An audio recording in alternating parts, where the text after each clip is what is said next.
పల్నాడు జిల్లా పిడుగురాళ్లలో municipality vice chairman ఎన్నిక మరోసారి వాయిదా పడింది. కోరం లేకపోవడంతో వాయిదా వేసిన అధికారులు ఈ నెల 17వ తేదీన ఎన్నిక నిర్వహించనున్నట్లు తెలిపారు. వైస్ చైర్మన్ మృతితో ఎన్నిక అనివార్యం అవగా ఇప్పటికే ఈ ఎన్నిక 2 సార్లు వాయిదా పడింది. మరోపక్క ఎన్నికల నేపథ్యంలో వైసీపీ కౌన్సిలర్లను కిడ్నాప్ చేశారన్న ఆరోపణలు వెల్లువెత్తాయి. ఇందుకు సంబంధించిన వీడియోలు సోషల్ మీడియాలో తెగ వైరల్ అవుతున్నాయి.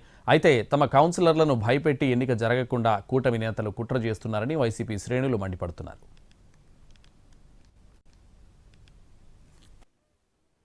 పొలిటికల్ పార్టీస్ సభ్యుల్ని ఏదైనా వైస్ చైర్మన్కి ఎవరైనా ప్రపోజ్ చేసేటప్పుడు ఈరోజు ఉదయం 11 గంటలకి సమావేశం అన్నప్పుడు 10 గంటలకి అంటే ఈరోజు 10 గంటలకు ముందే పలా వ్యక్తిని మేము బలపరుస్తున్నామని చెప్పని ఫారం బి కానీ లేకపోతే స్టేట్ ప్రెసిడెంట్ గారి దగ్గర నుంచి ఫారం ఏ కానీ మీకు ఇవ్వాల్సి ఉంది.